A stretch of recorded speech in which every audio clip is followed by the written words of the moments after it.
मोहित शर्मा जी हिसार से। राधे राधे। राधे राधे महाराज जी। महाराज जी आपके चरणों में कोटि कोटि प्रणाम।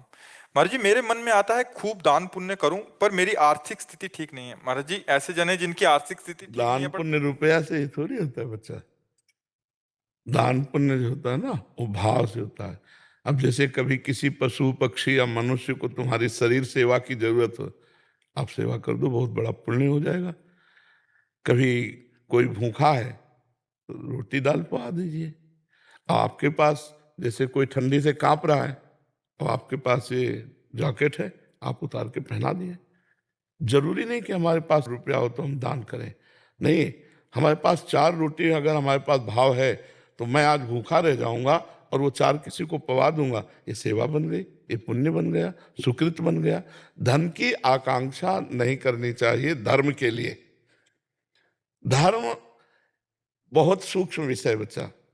अपने को जितना मिला हुआ है उसी से महान धर्म हो जाएगा, भगवान प्रसन्न हो जाएंगे। एक महाभारत में प्रसंग आता है कि एक नेवला आधे स्वर्ण का शरीर था और भगवान श्री कृष्ण और युधिष्ठिर जी के पास से निकला और कहा, मुदगल ऋषि की सतुआ यज्ञ के सामने आपकी राजस्व यज्ञ बेकार है। तो भगवान ने कहा, नेवले तुम ऐसी निंदा कैसे कर सकते हो राजस्व यज्ञ की? तो बोले, प्रभु एक मुदगल नाम के ऋषि हैं जिनको आप जानते हैं, और वो सीलोंच वृत्ति से जीते हैं। सील उंच, सील कहते हैं जो किसान लोग खेत काट लेते हैं, उसके बाद जो बाली या दाना पड़ता है उसको बीनना, सीला बीनना कहते हैं, वो सील कहते हैं। और उंच कहते हैं जो बाजार में अन्न जहाँ बिकता है वहाँ वो अपने सब ले गए, जो दाने पड़े हुए हैं उनको चुन लेना, उसे सीलोंच वृत्ति कहते हैं।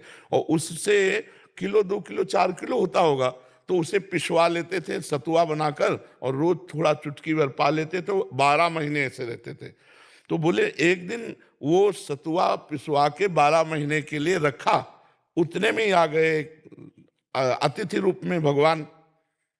तो वो इतने भूखे थे कि उनके पास जो 2-4 किलो सतुआ था सब खा गए। अब साल भर उनको भूखा रहना पड़ेगा मुदगल ऋषि को। तो जल पिलाया, वो बोले भगवान की बड़ी कृपा, आज हमारा पेट भर गया। तो वहां जो सतुआ के कण पड़े थे, तो नेवले ने कहा मुझे भूख लगी थी, तो मैं उस कण को पाया और जे ही निकला तो मैं आधा सोने का हो गया। तो मैं सोच रहा था युधिष्ठिर जी की बहुत पुण्य यज्ञ हो रही है, तो जाऊंगा पूरा स्वर्ण का बन जाऊंगा, लेकिन सब जगह लोटा कहीं इसका मतलब मुदगल ऋषि की सतुआ यज्ञ से बढ़कर तुम्हारी राजस्व यज्ञ नहीं है। समझ रहे हो? युधिष्ठिर की राजस्व यज्ञ और मुदगल ऋषि की सतुआ यज्ञ, तो सतुआ यज्ञ की जय हुई, राजस्व यज्ञ उतनी बराबरी नहीं कर सकी। गरीब अगर एक रोटी भी दे देता है ना किसी को, उसका बहुत बड़ा भंडारा माना जाएगा, और बेईमानी से कमा के लाखों को भंडारा करे तो उसे भंडारा नहीं माना जाएगा। तो धन के लिए चाह मत करो, धर्म के लिए धन की चाह नहीं है, सत्य और निष्ठा की चाह है। धर्म के लिए सत्य और निष्ठा की चाह है। हमारे पास भगवान ने जो दिया है उसी से हम धर्म करेंगे, हमें धन की चाह नहीं करनी चाहिए। नहीं, धन की चाह फिर हमें पुण्य की जगह पाप में ले जाएगी। जितना धन की चाह बढ़ती जाएगी उतना ही पाप बढ़ता चला जाएगा, क्योंकि फिर हम निर्णय नहीं कर पाएंगे, धनांध हो जाएंगे। हम निर्णय नहीं कर पाएंगे कि धन सही है कि गलत है।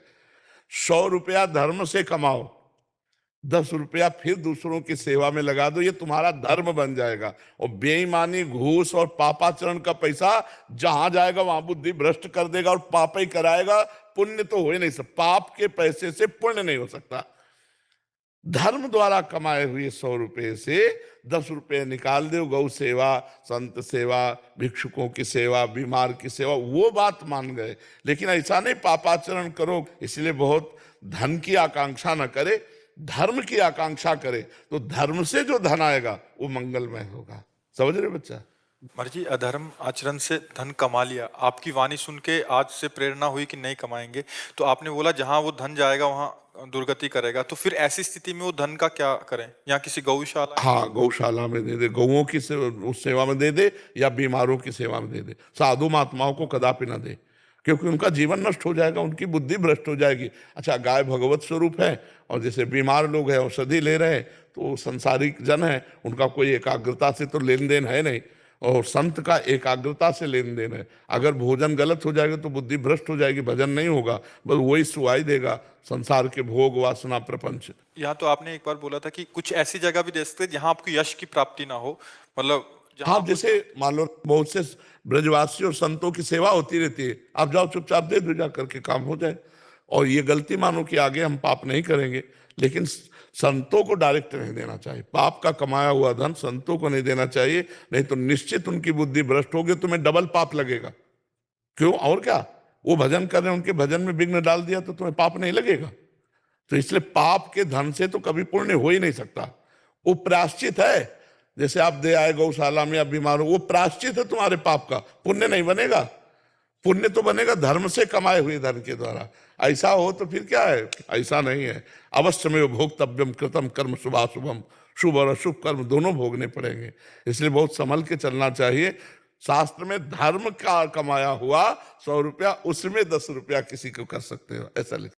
राधे महाराज जी, महाराज जी आपकी कृपा से मैं अध्यात्म पर चलने का प्रयास करूं। महाराज जी मेरा प्रश्न है कि निर्वाण मतलब शून्य शांत भाव, मोक्ष और मुक्ति में क्या अंतर है? एक शब्द है पानी, वायु, तोय, वाटर, इनमें कोई अंतर है? तो निर्वाण, मोक्ष, परम पद, भगवत प्राप्ति, इनमें कोई अंतर नहीं। वो कहा जाता है एक ही बात है। निर्वाण जो है, कैवल्य परम पद जो है, मोक्ष जो है, वो सब एक ही। इसे शून्य स्थिति नहीं कहते, इसे ब्रह्मानंद कहते हैं, भगवदानंद कहते हैं। शून्य का भाव नहीं है, परमात्मा भाव है। शून्य है क्या? परमात्मा है। शून्य क्या है? शून्य क्या है? समस्त जगत ब्रह्म स्वरूप है, परमात्मा स्वरूप है, सत्ता है परमात्मा की। शून्य की कोई सत्ता है क्या? फिर इसका कैसे, तुमको कैसे, कहां से सुनने को मिला? महाराज जी ये शब्द हम लोग को स्कूल में हमारे सर ने बोला कि इसके ऊपर जांच करके हमें बताना। क्या जांच करके बता? यही मतलब ये जो निर्माण शब्द के ऊपर ये बुद्धिगत है क्या? निर्वाण माने मोक्ष पद, जीवन मुक्त महापुरुष, काम विजयी, क्रोध विजयी, लोभ विजयी, निर्माण अमोहा जित संग दोषा, अध्यात्म नित्या विनिवृत्त कामा, द्वंद्व विमुक्ता, सुख दुख संगई, गच्छन्त मूढ़ा पद्मभ्यम तक। तो निर्वाण को क्या तुमने ऐसा शब्द समझ लिया कि उसके व्याख्या करने मात्र से निर्वाण को समझ लिया जा सकता है? ये बुद्धिगत है क्या? जो बुद्धि को प्रकाश दे रहा है, जहां तक बुद्धि की पहुंच नहीं है, उसको अनुभव करने वाला निर्वाण पद प्राप्त होता है। ये कोई स्कूली शब्द है क्या? आधुनिक पढ़ाई है क्या? ये तो वेदांत है बच्चा। महाराज जी स्कूल में तो ये भी कहा जाता है कंठी ना पहनो, मतलब कि विरोध किया जाता है कंठी क्यों पहनो, ये पूछ रहे हैं सर। तिलक रज लगा के जाता है और कहते हैं रज क्यों लगा रहे हो, हाँ, और कहते हैं कि हमने वृंदावन में वास किया है कुछ दिन। कमल का पराग जब निकलता है ना, जल में कमल होता है ना, तो भौरे उसका स्वाद लेते हैं, मछली और मेढक और मगरमच्छ वहीं आसपास होते हैं, वो स्वाद नहीं लेते हैं।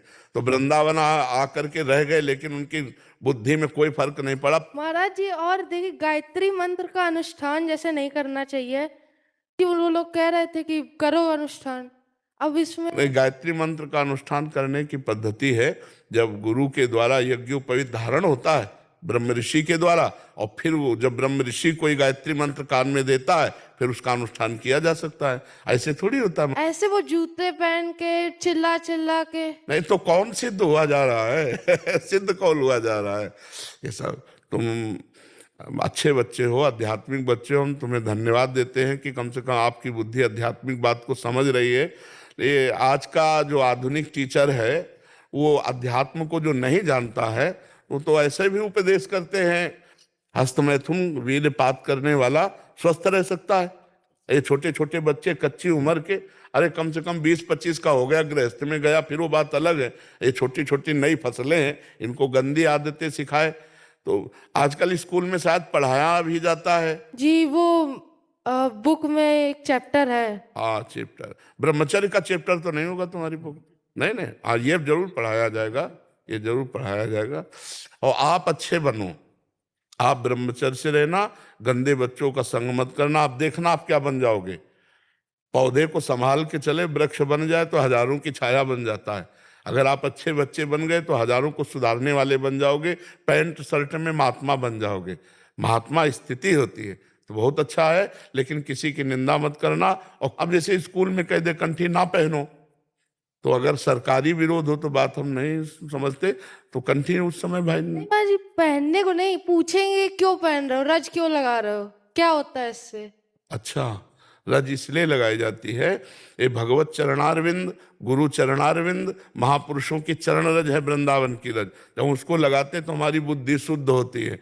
और कंठी जो तुलसी वृंदा सखी है, इनको हम धारण किए हैं, अगर हमारी अभिमृत्यु हो जाए तो हम नरक नहीं जाएंगे। और ये भगवान के दासत्व की कंठी है, हम भगवान के दास हैं, इस बात का प्रतीक है। जैसे माताएं बहनें से पूछो कि तुम सिंदूर क्यों भरती हो, पति का मंगल सूत्र क्यों धारण करते हो, तो ऐसे ही हम अपने भगवान के दासत्व का तिलक लगाते हैं और मंगल सूत्र की तरह तुलसी जी धारण किए कि हम भगवान के दास हैं। और ये सबका अधिकार है, सब भगवान के जीव है, ऐसा कैसे हो सकता है? यही तो बड़ी विचित्रता आती जा रही है कि आधुनिक पढ़ाई पढ़े हुए बच्चे व्यभिचार में, व्यसन में अपने माता पिता का अपमान कर रहे हैं, और ये समझ में नहीं आ रहा टीचर को।